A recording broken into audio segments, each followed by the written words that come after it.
नमस्कार दोस्तों, धार्मिक ज्ञान कथा चैनल में आपका स्वागत है। दोस्तों, हम हमारे चैनल के जरिए आपके लिए ऐसे ही धार्मिक ज्ञान और धार्मिक कथा की वीडियो बनाएंगे, क्योंकि हम चाहते हैं दोस्तों के धार्मिक ज्ञान कथा चैनल से आप लोगों का ज्ञान बढ़े और आपको कुछ नया सीखने को मिले। बस दोस्तों, हम आपसे एक विनती करते हैं कि हमारे चैनल को सब्सक्राइब करके रखिए और बेल आइकन को प्रेस करना मत भूलिए, ताकि वीडियो की पहली नोटिफिकेशन सबसे पहले आप ही को मिले। दोस्तों, अगर आज की कथा आपको पसंद आती है तो प्लीज वीडियो को लाइक और शेयर जरूर करिए। तो चलिए दोस्तों, ज्यादा देरी न करते हुए वीडियो की शुरुआत करते हैं। दोस्तों, एक गांव में दो पड़ोसी थे जो बचपन के अच्छे मित्र भी थे, जिनका नाम रमन और हरिलाल था। दोनों स्वभाव से काफी भिन्न थे। रमन बहुत धार्मिक था और भगवान को बहुत मानता था, वही हरिलाल कर्म में विश्वास रखने वाला बहुत मेहनती व्यक्ति था। दोनों की आर्थिक स्थिति ज्यादा अच्छी नहीं थी। एक बार दोनों ने मिलकर अपनी परिस्थितियां बदलने के लिए भागीदारी में थोड़ी जमीन खरीदी। उनका विचार था कि इस जमीन में वह अच्छी फसल उगाकर उसको बेचेंगे और अच्छा धन कमाएंगे। अब समय था फसल पाने के लिए खेत में मेहनत करने का। मेहनती हरिलाल खेत में काफी ईमानदारी से मेहनत करता, लेकिन रमन खेत से दूर ही रहता और मंदिर में जाकर भगवान से अच्छी फसल की उपज मिले इसलिए पूजा प्रार्थना करता। समय बीतता गया और कुछ समय बाद खेत की फसल पककर अच्छे से तैयार हो गई। इस फसल को दोनों ने व्यापारी को बेच दी, जिसके बदले उन्हें व्यापारी से काफी पैसे मिले। अब बारी थी पैसों के बंटवारे की, तो घर आकर हरिलाल ने रमन से विनती की कि इस धन का ज्यादा हिस्सा उसे दिया जाए, क्योंकि उसी ने खेत में ज्यादा मेहनत की है। दोस्तों, इस बात से असहमति दर्शाते हुए रमन बोला, नहीं, धन का तुमसे ज्यादा हिस्सा मुझे मिलना चाहिए, क्योंकि मैंने भगवान से इसकी प्रार्थना की, तभी हमको इतनी अच्छी फसल हुई।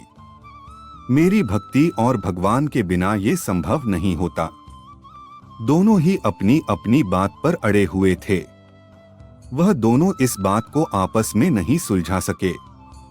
धन के बंटवारे के लिए दोनों गांव के सरपंच के पास पहुंचे। सरपंच ने दोनों की सारी बात सुनी और उन्हें पता चला कि असली हकदार हरिलाल है। फिर भी रमन की गलतफहमी दूर करने के लिए सरपंच ने दोनों को ही एक एक बोरा चावल का दिया, जिसमें काफी ज्यादा कंकड़ मिले हुए थे। सरपंच ने दोनों से कहा कि कल सवेरे 7 बजे तक तुम दोनों को इसमें से चावल और कंकड़ अलग करके लाने हैं। कल तुम दोनों के चावल देखकर ही मैं फैसला करूंगा कि इस धन का बड़ा हिस्सा किसको मिलना चाहिए। रमन और हरिलाल चावल की बोरी लेकर अपने घर चले गए। मेहनती हरिलाल ने रात भर बिना सोए चावल और कंकड़ को अलग किया, लेकिन रमन चावल की बोरी को लेकर मंदिर में गया और भगवान से चावल में से कंकड़ अलग करने की प्रार्थना करके सो गया।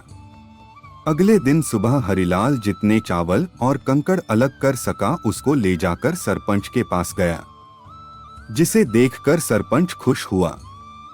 रमन वैसी की वैसी बोरी को ले जाकर सरपंच के पास पहुंच गया। सरपंच ने रमन से कहा कि दिखाओ तुमने कितने चावल साफ किए हैं। रमन ने कहा कि मुझे अपने भगवान पर पूरा भरोसा है कि उन्होंने सारे चावल साफ कर दिए हों। जब उसकी चावल की बोरी को खोला गया तो उसमें चावल और कंकड़ वैसे के वैसे ही थे। सरपंच ने रमन को समझाया कि भगवान भी तभी सहायता करते हैं जब तुम मेहनत करते हो। सरपंच ने धन का ज्यादा हिस्सा हरिलाल को दिया। इस घटना के बाद रमन को अपनी गलती का एहसास हुआ, तो वो भी हरिलाल की तरह खेत में मेहनत करने लगा और अब की बार उनकी फसल पहले से भी अच्छी हुई। दोस्तों, इस कहानी से हमें यह सीख मिलती है कि हमें कभी भी सब कुछ भगवान भरोसे नहीं छोड़ना चाहिए। भगवान हमेशा उसका साथ देते हैं जो कर्म करना नहीं छोड़ता। इसलिए हमें किसी भी क्षेत्र में सफलता पाने के लिए जरूरी मेहनत करनी ही चाहिए। तो दोस्तों, कमेंट करके बताएं कि यह कहानी आपको कैसी लगी। मिलते हैं दोस्तों अगली वीडियो में, तब तक के लिए धन्यवाद।